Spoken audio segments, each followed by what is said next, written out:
Como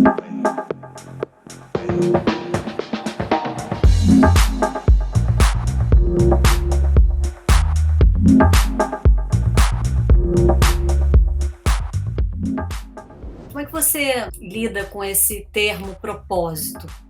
Que fala-se muito de propósito, acho que o próprio o ambiente corporativo se apropriou muito do propósito, no sentido de defender a ideia de que as empresas precisam ter um propósito, precisam trazer algo de bom para o mundo para justificar a sua existência e não só vender produtos e tal. Como é que você lida com esse conceito no seu trabalho, dentro das empresas? Como antigamente a gente chamava a bipolaridade de psicose maníaco-depressiva. Depois ela chamou bipolaridade, a mesma coisa. Ela mudou de nome para vender mais matéria de revista, de jornal, de televisão. Ela mudou de nome para ter novos medicamentos. Ela mudou de nome para ter novos profissionais do mercado, médicos, psicólogos, terapeutas, massagistas, para responder. Então, a civilização, essa que desaba, ela cria sempre um nome novo para a mesma coisa, né? As empresas tinham uma missão, não sempre tiveram missão?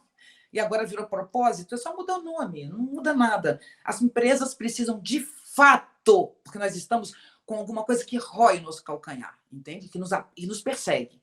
Então, ou as empresas vão ter uma real atuação, ou elas não vão conseguir atingir o seu propósito. Não basta ter propósito. É preciso, de fato, criar um ambiente saudável para que os seus colaboradores, especialmente os que trabalham com inovação, possam levar a tua empresa adiante. É preciso que você tenha, de fato, e daqui por diante cada vez mais, porque nós teremos outras pandemias. Nós somos uma sociedade pronta para a pandemia, não para protegermos da pandemia. Somos uma sociedade pandêmica e aberta a exaustões ambientais. Né? A gente teve no Brasil 20 cidades com neve e a gente tem 45 graus de calor na Europa. Então, isso tudo coloca a gente numa instabilidade que a qualquer hora a gente precisa se articular para poder sobreviver. Né? Então, diante de tudo isso, as empresas cada vez mais, com essa civilização que desaba e tem grandes desafios, a gente vai conseguir, como público, como consumidor, identificar claramente a empresa que, de fato, realiza essa ação e aquela que fica no propósito e na missão, né? Não bota no mundo, fica só no discurso, né? Tem até um termo que se usa muito hoje em dia, que é walk the talk, né? É agir, é fazer, é caminhar sobre o que você, né, afirma. Se não tivesse caindo o mundo na nossa cabeça, porque a gente não quer admitir o que eu estou falando. Em todas as palestras eu falo isso que eu estou falando para vocês. E as pessoas acordam. Entende? Presta atenção. Não é o problema da uberização do trabalho, não é o problema. Não é esse o problema. Claro que isso vai sofrer. O problema é muito maior. A espécie está em risco de extinção. Isso é real. É real. Nós vamos ter várias pandemias. E se a gente tiver uma pandemia com um grau de letalidade maior que esse, nós vivemos em bolsões de miséria. Os 7 bilhões e 800 milhões de pessoas vivem na miséria, comendo lixo, agarrados em bolsões, no Brasil, na China, nos Estados Unidos, inclusive, no Canadá, no mundo inteiro, você encontra lugares, mesmo em países que aparentemente não têm isso, as pessoas vivem aglomeradas umas em cima das outras. Como é que você trabalha sanitarismo no meio disso? Que segurança sanitária você vai ter numa sociedade que se come lixo, em que crianças vivem no abandono que vivem? Então, essa sociedade, ou a gente vai ter pessoas vivendo um pouco melhor, com dignidade, ou as pandemias vão destruir essa civilização. Destruir essa civilização. E a gente sabe isso. Todo mundo que está trabalhando como eu hoje com a pandemia sabe que nós estamos tendo um alívio, mas, por exemplo, se as pessoas nos Estados Unidos, no Brasil e no mundo não entenderem que vacina é necessário, quem não se vacina fortalece a cepa do vírus. Então, cada vez os vírus se fortalecem. As pessoas vão se vacinar todas? Não. O presidente do Brasil disse que não vai se vacinar nunca. Imagina a situação. Então, não se vacinar é fortalecer os vírus e aumentar a pandemia. Enquanto isso, os bilionários estão indo para o espaço, buscando outros mundos, né? Porque é ridículo, né? Enquanto esse aqui está sendo destruído, né? É ridículo num grau. Ele vai achar o quê lá? Vai lá, fica lá no espaço. É ridículo, é ridículo. É vergonhoso, entende? É um mico internacional. Uma pessoa ir para o espaço é uma vergonha. Alguém que tem bilhões de dólares e que para ele não tem valor. Cláudia, pensa comigo, economicamente. eu tenho 100 bilhões, mais ou menos, como tem o Zuckerberg. Se eu ganho mais 2 bilhões, 10, eu tenho 100. Eu ganho mais 10 bilhões, o que eu compro?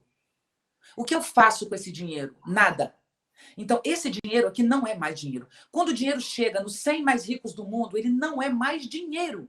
Mas aquele dinheiro foi tirado do jogo da máquina para dar àquela pessoa lugar entre mais rico do mundo. E esse dinheiro salva vidas. Então, os 100 mais ricos do mundo, nós temos que, com o tempo, nós que gostamos da vida, nós temos que criar um modelo de avaliação que diga para essas pessoas que elas estão com os bilhões delas, aqueles bilhões delas, é que provoca a miséria e o sofrimento do mundo e que gera violência além da medida. Porque a violência é uma coisa que é do mundo mesmo, mas o excesso de violência, o ódio contra a vida e essa exaustão que leva à morte, ao suicídio, à depressão, isso é consequência, antes de tudo, inclusive a destruição ambiental, né?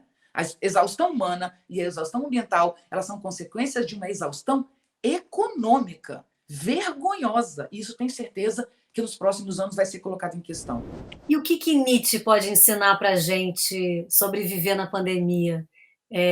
Tem aquela frase famosa, né, do Zaratustra, que é muito bonita, muito repetida, que é preciso ter o caos dentro de si para gerar uma estrela dançante. Eu fico pensando, estamos no caos. E aí? E muitas estrelas dançantes, você não está vendo, eu só vejo estrelas dançantes nesse caos. Eu vejo coisas incríveis acontecendo, sabe? As pessoas estão passando por sofrimentos inacreditáveis. Só que as pessoas acreditam em humanidade, né? Elas acreditam nas palavras, acreditam na humanidade. Eu já estou falando como se fosse o Nietzsche. Amores da minha vida. A humanidade não existe, é só um nome, né? Então tem pessoas, cada uma diferente da outra, com uma digital, morando no mundo inteiro. Ah, mas o ser humano não muda. Você acredita em ser humano também? Quer dizer que o ser humano é igual no mundo todo? Não tem nada que nos identifique. Não existe algo próprio. Cada um de nós é um ser. Isso é lindo de morrer. Então, tem muitos seres, hoje eu conheço, produzindo estrelas bailarinas. Essas pessoas, se elas são líderes, se você tem, eu falei, nós temos 7 bilhões e 800 milhões de pessoas. Se eu tiver 200 líderes com estrelas bailarinas que nasceram de um caos, nós temos outro mundo. Entende? Porque a gente trabalha com lideranças. Eu sou liderança. Eu estou aqui falando para vocês. Então, é assim que a gente funciona. A gente gosta do professor. Então, é produção de conceito. Onde o Nietzsche entra nessa história? O Nietzsche, no final do século XIX, por isso foi tão mal visto, viu o que eu acabei de falar desde o início, que a civilização era uma bolha sobre a Terra e que o modelo civilizatório que o humano construiu na Terra, sendo que o humano é filho da Terra e não de Deus, ele pode ter Deus, gente, tá? Não estou negando Deus, esse é outro assunto. Só estou dizendo que nós nascemos da terra. A água que gerou vida, produziu unicelulares. Dos unicelulares, nós somos para os pluricelulares. Fomos para os peixes, para os anfíbios, para os répteis, para os quadrúpedes, para os bípedes. Nós somos apenas isso, bípedes, que têm capacidade de memória. Entende? Então, nós somos filho da terra. E, no entanto, construímos na terra uma civilização que odeia a vida. Nós não queremos a morte, nem a solidão e nem o sofrimento. Então, nós não queremos a vida, porque vida envolve morte, solidão e sofrimento.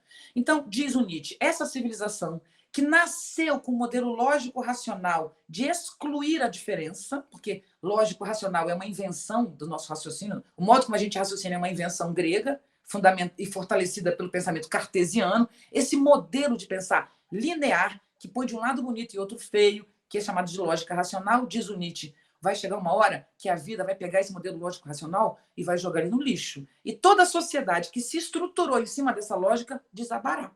Então, eu tenho um livro que eu quero indicar para vocês, chama-se Nietzsche Hoje, sobre os desafios do mundo contemporâneo. E eu parto de um texto, que é a última coisa que Nietzsche escreveu na vida, onde ele diz: não haverá mais noção de política, uma guerra de espíritos e não de argumentos. Guerra de espírito é a guerra de intensidade, ou seja, de raiva, de ódio, e não de argumentos. Inclusive, os montes e vales terão se deslocado, que é o meio ambiente, e isso colocará a espécie em risco. Então, a gente torce para que o ser humano se reinvente para sair desse imbróglio. Isso foi falado no final do século XIX.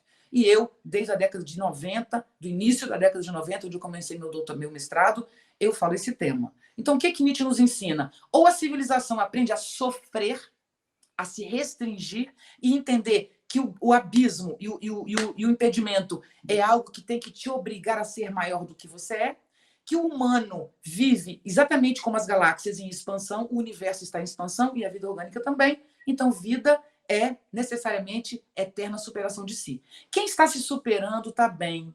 Não é quem tem dinheiro, é quem está se superando, é quem se torna cada dia maior que ele mesmo. E isso faz a gente viver bem. Então, o Nietzsche está dizendo, ou a gente aprende isso, ou a gente acaba. Ou a gente para de colocar produto no lugar do sofrimento, da solidão e da morte e enfrenta esse desafio, né? E aí junto está a arte, a poesia, né? A dança, que é fundamental para lidar com o sofrimento, ou não dá mais. Isso é o Nietzsche. E as pessoas acham isso horrível, eu acho isso maravilhoso. É maravilhoso mesmo. E é um conceito de alegria, né? Me lembra o conceito de alegria que o Newton Bonder ele escreveu recentemente um livro que fala sobre esse conceito de alegria, como a gente confunde alegria com felicidade e a importância de manter a alegria nesse momento e na dor, inclusive. Exato. Né? Como é que você encara esse conceito de alegria, assim, alegria como energia vital num Sim. momento Quem como esse? falou sobre isso, Cláudia, de verdade, na história da humanidade, só tem uma pessoa que falou sobre isso na história da humanidade, chama-se Spinoza. Entende? A base da ideia de alegria vem de Spinoza, que é um autor contemporâneo do pensamento cartesiano. A gente sabe que cartesiano são as coordenadas cartesianas, né? É a bipolaridade em si, o pensamento cartesiano, ou é ou não é. E o Spinoza diz: Deus não criou o mundo, Deus é o mundo. Todo o universo, as galáxias, chama-se Deus. Mas por que ele chama de Deus? Ele diz que Deus é igual a ação. Então, vida é igual a Deus. Vida e Deus é igual a ação. Movimento. Só que este movimento tem uma característica, chama-se alegria. A vida é uma vibração alegre. É um poema meu, uma frase minha. Mas de onde eu tiro isso? Que a vibração própria da vida, diz Spinoza, chama-se alegria. Quando você está vinculado à vida, você necessariamente ganha alegria. Alegria é uma vibração afirmativa. Já a felicidade é um valor moral, que é estar bem enquadrado no modelo social civilizatório. Em geral, enquadrar-se no modelo civilizatório é servir ao mundo civilizatório. O contrário da alegria. Na alegria, você não ganha produto nem lugar no mundo, não. Você ganha vibração afirmativa, né? Então, para Spinoza, não existe tristeza, existe falta de alegria. Para Spinoza, não existe amor, existe alegria atribuída a um fator externo, que é uma pessoa, né? Alguém que você ama. E ódio. Ódio é a falta de alegria atribuída a um fator externo. Então, para Spinoza, só existe alegria. E onde você encontra alegria? Quando você faz as pazes com a vida, quando você se enche de vida. Para Spinoza, toda a alegria que você tem é alegria de viver. Então, estar pleno de vida é estar pleno de potência, juntando com Nietzsche, que Nietzsche se parece com Spinoza. Dá para juntar bem os dois. Então, é como se fosse assim, ganhe potência e força que vem da vida para lidar com os desafios. Você vai ganhar mais potência ainda, mais força ainda, e isso vai te fazer viver transbordando. Alegria é um transbordamento de vida. Eu acho que com isso a gente encerra aqui a nossa conversa. Muito obrigada, Viviane. Foi ótima essa conversa, foi inspiradora. E eu espero que a gente consiga, com alegria, seguir aqui, enfrentar todos os desafios aí que a gente tem pela frente, né? Porque são muitos. Muitos, Cláudia. Eu posso terminar com um poema? Claro, por favor. É que é um poema que eu falo muito, que acho que é legal, sabe? Já que eu falei tudo isso, eu queria dar às pessoas finalmente fechar com uma coisa mais afirmativa, né? A partir de um dia qualquer, eu não estaria mais aqui. Sob este sol de inverno, sob esta luz sedutora a tocar minha pele. A partir de um dia qualquer, eu não mais me moverei por esses espaços escondidos entre as coisas, por esses sutis abismos para onde me guiei por minhas próprias mãos. E não transbordarei, não exultarei como de costume. Haverá o dia em que o gosto na boca do café e do poema não mais encontrarão em mim um corpo onde deitar. O som das matas, o vento nas folhas, meu filho dizendo mãe, não mais perpassarão meus sentidos. As festas de rua, os banhos de mar continuarão sem mim. Então, que o meu rastro, em forma de culto e de reza, em forma de mantra e de música, seja o registro de um amor incondicional pela vida. A esta vida absurda, contraditória, intensa e bela, a essa vida eu dedico o meu melhor, se houver.